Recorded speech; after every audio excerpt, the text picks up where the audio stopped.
Subscribe to Tariq Masood Official for Mufti Tariq Masood statements.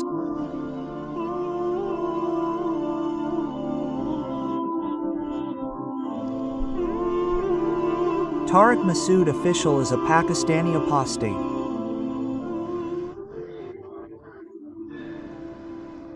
He spouts absurd statements. He will continue to spout them. He made this claim, and this atheist also makes this claim. It's not his specialty to say that no one named Jesus ever lived. Tell me, no prophet named Moses ever lived. And if the story of Pharaoh and Moses al-Salam is so authentic, then no historian has copied it. All these prophets, O Allah, are fake. They are fake. There is no one, neither is Jesus ibn Maryam, nor is anyone. However, he admitted that Muhammad ibn Abdullah, peace be upon him, came to this world. History proves Muhammad's presence, but there is no evidence for Jesus' presence. And no historian ever mentioned Jesus ibn Maryam. These are the people. There's Surah Nas in the Quran, isn't it? What Allah said in Surah Nas, Kulj. Rabnas, quote, this is very important, listen carefully. Allah has given you principles that will be useful everywhere, not just against these people. These principles will be useful everywhere. Kulj. Rabnas Maliknas Alanas Shavas, Khanas Janati. Vanas, quote. See, Surah Falaq and Surah Nas were revealed to seek refuge in Allah from various kinds of evils and trials. When humans live in this world, there are many trials, right? We need refuge from them, and who will provide refuge? Allah. Allah says, come into the embrace of my mercy, and you will be saved from this as well. You will be saved from this and this trouble as well. So, two surahs were revealed to provide refuge. One is Surah Falaq and the other is Surah Nas. There's a big difference between the two. What's in Surah Falaq? Look. Kulj Rab Falaq, I seek refuge in the Lord who creates the dawn. One of Allah's attributes is being described as he dispels the darkness of the night. Son, distribute the dates later, he said. Everyone will be disturbed by the description. Is that right? So, he is the one who dispels the darkness of the night and brings the light of the morning. When he can dispel the darkness of the night, darkness is also considered darkness. Darkness, too, is a kind of mischief. Humans can't do many things. If you travel on a road in Karachi in the dark, you'll fall into a pothole. You never know when a pothole will appear. Is that right? You never know how deep the pothole will be. So, is there a speed breaker ahead or not? The engine of my car leaked completely. I didn't even see the speed breaker in front because there were no signs of it. We were speeding when we realized we were about to reach the moon and the stars. This accident happened to me 5 or 6 years ago. I was driving at high speed at night, on a service road from the highway. Service roads are also highways, you know, they're open. So, we were speeding. Was our speed higher than the speed at which those women's rights activists had hit the women? No, it was a little less. That's the glory of the nation. Those who heard the statement will understand. So, at that speed, I came upon a speed breaker so large, with no markings, no lights, nothing. As soon as we reached it, the stars seemed so close, I realized, my friend, the distance seems a little less today, the stars seem so much larger than the moon. Then, when the old distance was restored, I realized that the car had jumped and landed with a thud. Well, this isn't part of the sentence. I'll make a short clip on it. People will say, look, Mufti Sahib narrates car incidents on the forum. So I'll just give a brief description of Karachi's roads and move on. So, that happened. We were saved. We thanked Allah. Let's keep going. But what happened was that the engine oil sprung a leak, and gradually, the leak caused the engine to seize. We didn't even realize it. So, this is what happens in Karachi. Life saved, millions gained. People express gratitude for this. We also express gratitude. Anyway, the darkness of the night is a fitna. Actually, I narrated the entire incident to explain that this is very well understood in Karachi. So, I swore by Allah. Allah told us to urge Allah on this attribute. Quote, O Allah, you dispel the darkness of the night and bring about the dawn. So, O Lord of the dawn, I seek refuge in you. I highlighted that attribute of Allah, didn't I? See, when something is asked from someone, it is given in that context only. If you want the person in front of you to have mercy on me, then you will say to him like this, O merciful one. You will say this, right? O merciful one. This is like begging. O friend human. If you say to him like this, O miserly man, then he will not give it. So Allah has told us the manner of asking from ourselves, that whatever thing you want to seek refuge from, then ask Allah for that quality in that context only. This is what Allah taught us. Allah only teaches, when Adam Salam came out of paradise in trouble, how should I ask Allah for blessings? Allah only taught me to ask like this. So, O Lord of the sky, O Allah, I seek refuge in the Lord of the morning. Ask like this, just say to Allah, I seek refuge in the Lord of the morning. Allah has been given the context of one of his situations, and how many things is refuge sought from?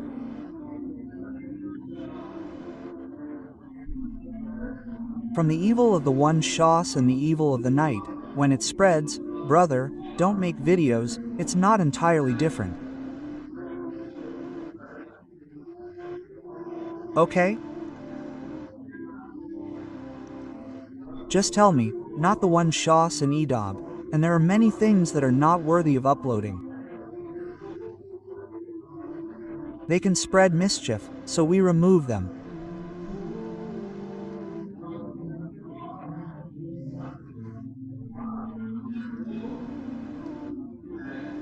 From the evil of the one shas and the evil of the night, when it spreads, and from the one shafiq, and women who practice magic, they blow incantations while chanting names.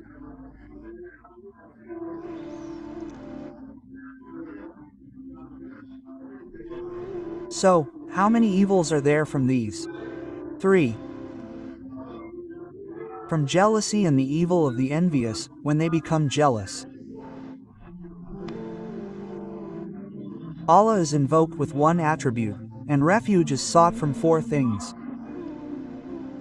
But in Surah Nas, the situation is different. Say, O Prophet, O Lord, I seek refuge in the Lord of mankind, the sustainer of mankind.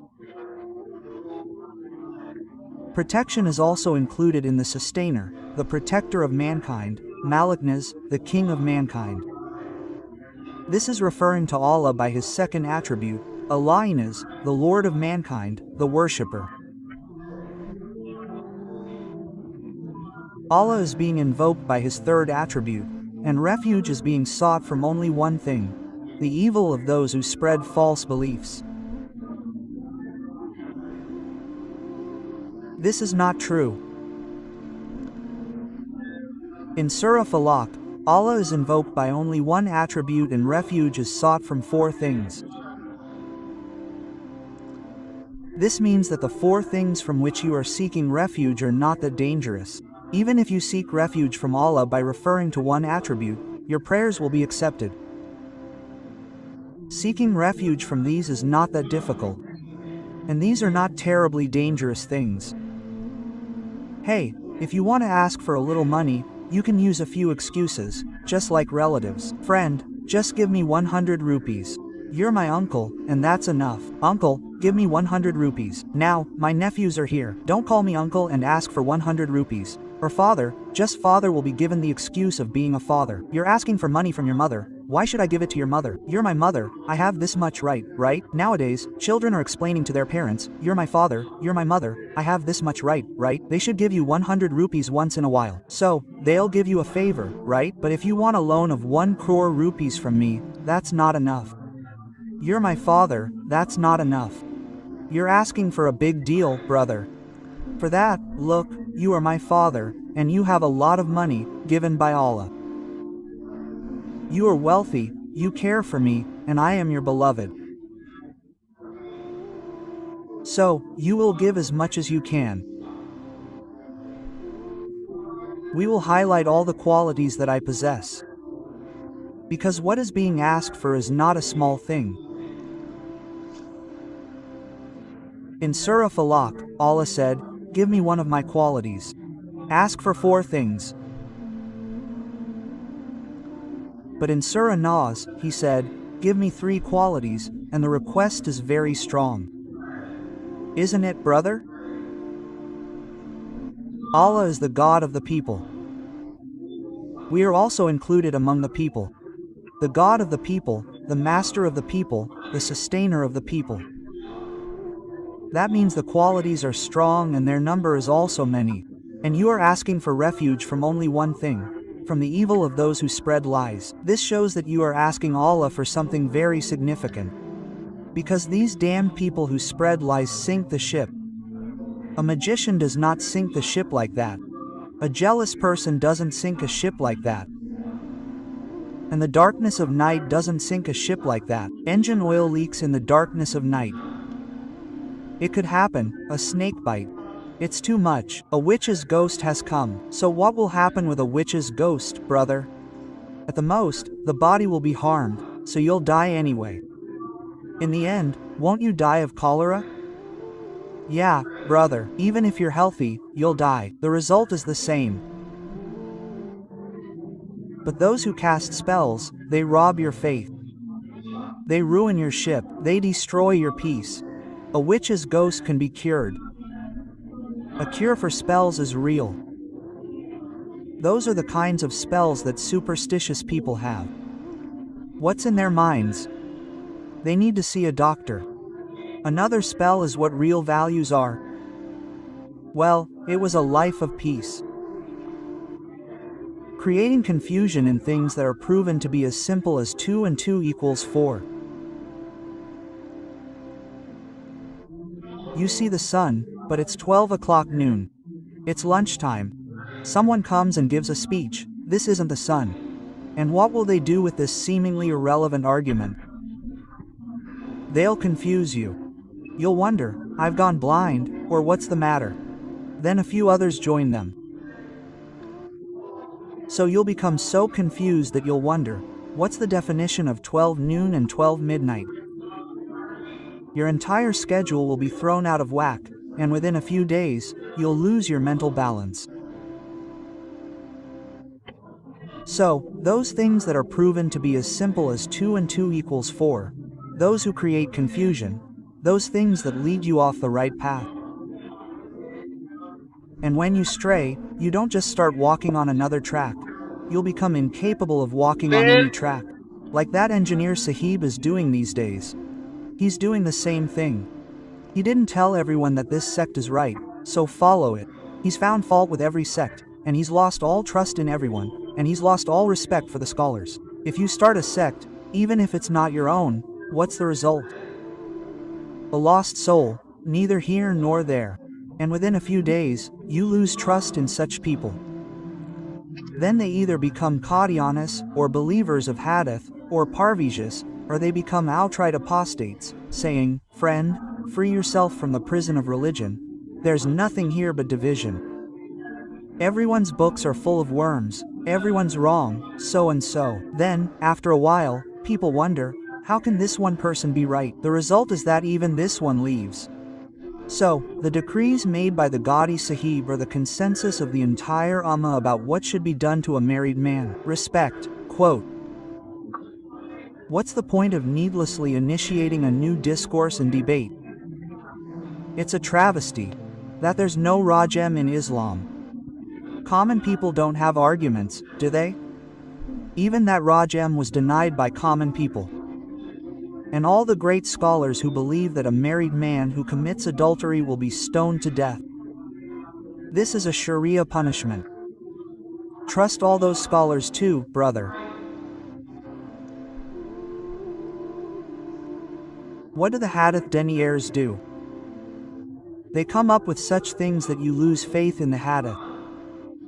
They label them as following only the Quran. But the end result is that you lose faith in the Quran as well. Labels are good. So remember, a waswasa, apostasy, isn't someone who is an open enemy. Waswasa is often spread by someone who pretends to be a friend and well-wisher, who brings you a boon. The one who pretends to be well-wisher and tells you he's guiding you correctly. But what are they actually doing? Wrong guidance. Similarly, these atheists, these apostates, too, start debates about things that have been proven to be true, like 2 and 2 equal 4. They confuse people with what they are, in the midst of a myth. Now, one apostate started this debate, saying that all the prophets mentioned in the Quran don't exist at all. The heretics used to say, these prophets came. Some follow their teachings, some don't. Some deny their prophethood, but it's not like the personality itself should be denied, saying, speak, brother, such a personality never came. I thought, if I were sitting in front of him, I would have said, you're saying that no person named Jesus ibn Maryam, or this personality, ever came into the world. No fool, no historian, wrote it. Tell me, in all the written chronicles, are the dates of history attributed to Jesus or not? Quote,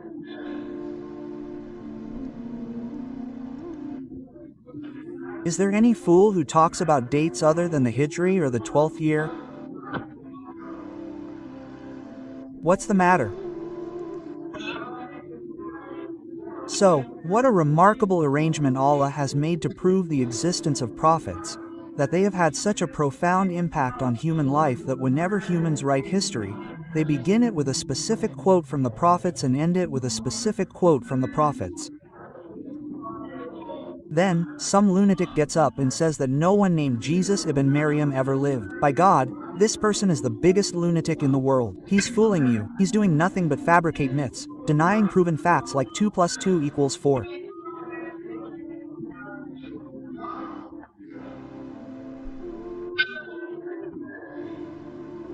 Whenever history is written, it's either about Christ or about the prophets, because the prophets have had such a profound impact on humanity that no other figure has had a greater impact on humanity. They are the most influential figures in the world. If you deny their existence, then anyone can deny the existence of any person in any way. Besides, Newton and Radius are no strangers. Denying Einstein is even easier. I can't understand. People might say, all these fake scientists used Einstein's name to fool people. No one named Einstein ever lived. Quote,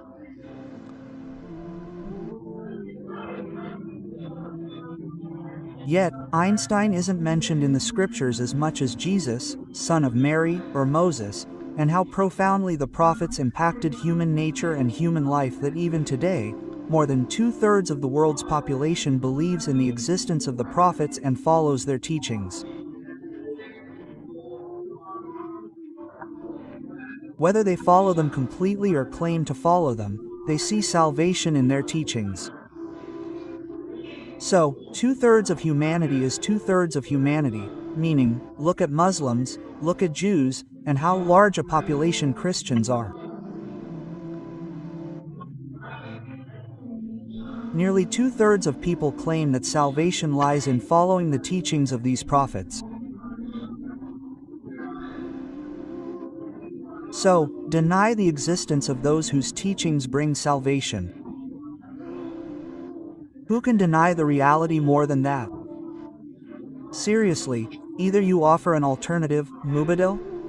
Objecting unnecessarily is like breaking a finger, claiming to be neither here nor there. So, we ask the engineer to present us with some genuine elders. Name 25 to 30 elders of today's generation. We ask Gandhi Sahib to name 25 to 30 good scholars who understand Islam 100%. And we ask atheists, Islam is wrong, Christianity is wrong, Judaism is wrong, they're all wrong, so what is right? What is the definition of right and wrong? Quote, we ask him, you tell us something that fully meets the standard of reason. You have no path at all, because reason cannot guide in many things.